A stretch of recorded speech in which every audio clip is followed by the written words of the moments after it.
창의성을 지휘하라. 저자 에드 캔멀.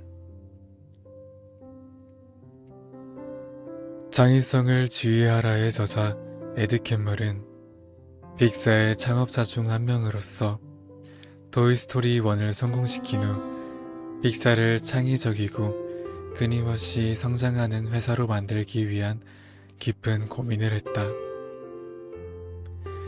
이 책은 에드 캔멀의 고민 끝에 만든 경영 전략 및 철학을 자신의 일대기와 함께 알기 쉽게 소개하는 경영 도서이다.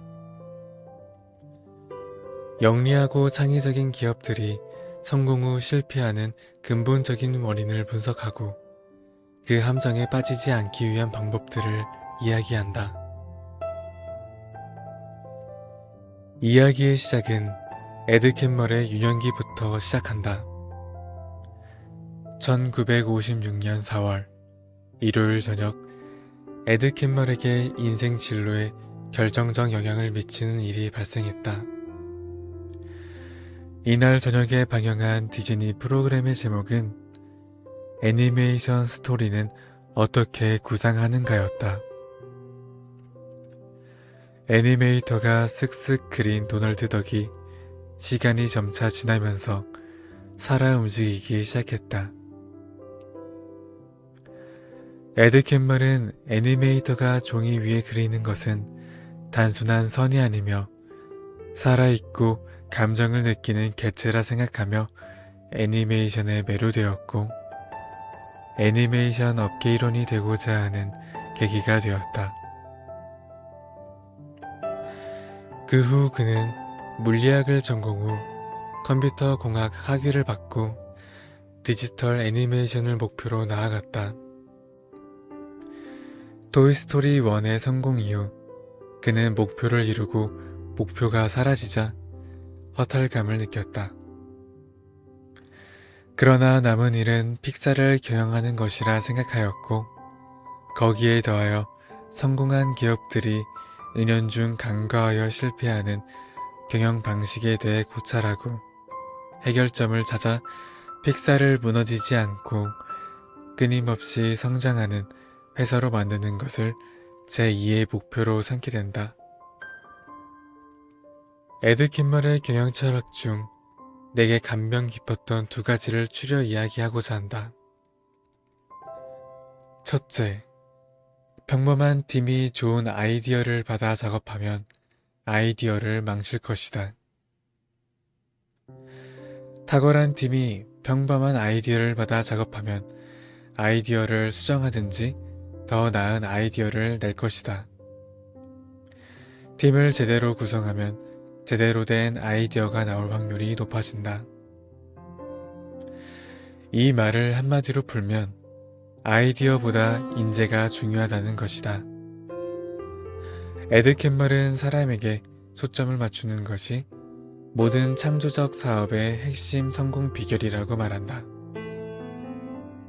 픽사 경영진은 단순히 말로만 사람을 우선한다고 강조하는 것이 아니라 이를 실천함으로써 직원들이 제품 품질을 향상시키는데 참여하는 기업 문화를 구축할 수 있었다. 토이스토리 2 제작이 끝나자마자 경영진은 직원들을 보호하기 위해 녹초가 된 직원들을 의료진에게 보내고 인체공학적으로 설계된 컴퓨터, 요가 강좌, 물리치료를 직원들에게 제공하였다.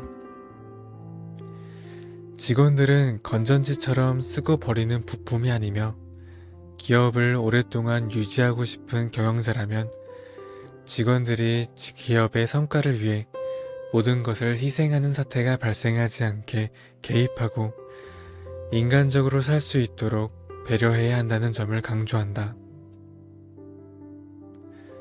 둘째, 기업에는 직원들이 서로 솔직하게 말하지 못하는 여러 가지 이유가 존재한다. 이런 이유들을 찾아 해소하는 것이 경영자의 임무다. 픽사는 집단 구성원들이 집단 지식을 공유하고 자신들의 의견을 솔직히 털어놓으면 더 나은 결정을 내릴 수 있다는 데는 의심의 여지가 없었다. 하지만 정직으로 얻을 수 있는 정보의 가치와 정직의 중요성을 아무리 강조해도 사람들은 공포심과 자기 보호 본능 때문에 종종 자신의 생각을 숨긴다. 이런 현실을 개선하기 위해서 에드 캠멀은 솔직함이 중요한 가치라고 명시적으로 말하는 메커니즘을 설정해 솔직함을 제도화하는 방법을 오랫동안 모색하고 그 결과 브레인 트러스트를 시행한다. 브레인 트러스트는 영리하고 열정적인 직원을 한 방에 모아놓고 문제들을 파악하고 해결하라고 맡기고 서로 솔직하게 의견을 얘기하도록 장려하는 것이다. 브레인 트러스트를 통해 건설적인 피드백이 오가고 구성원들은 서로 동료로 인식한다. 때때로 과격한 표현이 오갔지만 아무도 개인적인 감정의 골이 깊어지진 않았다. 브레인 트러스트 회의에서 오가는 말은 모두 문제 해결을 위한 것임을 잘 알았기 때문이다. 여기서 중요한 특징은 브레인 트러스트 회의는 강압적인 하향식 피드백 메커니즘이 아니라는 점이다. 브레인 트러스트 회의 후 피드백을 어떻게 받아들일지 결정하는 것은 온전히 감독의 몫이다. 감독에게 해법을 지시할 권한을 브레인 트러스트에 부여하지 않음으로써 감독이 브레인 트러스트에 반발하거나 소통이 어려워지는 일을 방지한다. 에드 캠멀은 말한다. 직원들이 회의실보다 복도에서 더 솔직하게 소통하는 기업에서 일하고 싶은 경영자는 없다. 이러한 기업으로 전락하는 것을 예방하는 최고의 백신은 사실을 털어놓으려는 직원들을 찾아 나서고 이런 직원들을 자주 만나는 것이다. 라고. 이를 통해 솔직함은 작품 제작 과정에 있어서 중요한 요소로 본다는 점을 알 수 있다. 이 책은 경영 도서이기도 하지만 자서전의 느낌도 강하다. 에드 캠멀과 스티브 잡스와의 만남, 픽사의 시작, 토이스토리 성공 후 디즈니와의 합병, 그 이후 시행착오 등을 시간 순서대로 경험 위주로 풀어서 이야기한다. 총 400페이지가 넘는 분량의 많은 경영 철학을 담고 있다. 이 내용들을 공통점에 보면 모두 초점이 직원들에게 맞춰져 있다는 점이다. 결국 회사는 직원들을 통해 굴러가고 창의적인 아이디어 또한 직원들에게서 나온다. 에드 캠멀은 일찍이 이 사실을 알고 직원들이 생각과 표현을 자유롭게 할 수 있는 환경을 만들고자 노력했다는 점을 이 책을 통해 알 수 있었다. 지책에 상관없이 의견을 말할 수 있었지만 상사의 결정권을 침해하지 않음으로써 균형을 이루어 더욱 자유로운 의사소통을 가능하게 하였다. 이러한 점은 최근 국내 스타트업이나 몇몇 기업에서 시도 중인 것으로 알고 있다. 호칭을 직급이 아닌 영어 이름 또는 별명으로 부르고 수평적인 기업 문화를 통해 자유로운 의사표현이 가능하도록 노력하고 있다고 생각한다.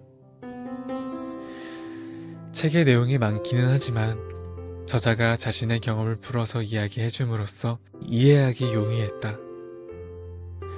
접근이 쉽지 않은 단어들은 작은 글씨로 해설이 달려 있었고 나라면 어떻게 했을까라는 가정을 하며 다음 내용을 그니 다른 방식의 해결법에 감탄하기도 했다. 사람을 우선으로 생각하여 기업을 장기적으로 이끄는 힘을 서술한 이 책은 경영자를 희망한다면 한 번쯤은 읽는 것을 추천하는 도서이다. 여러분 어떠셨나요? 에드 캠벌의 창의성을 지휘하라 책을 같이 읽어보았습니다.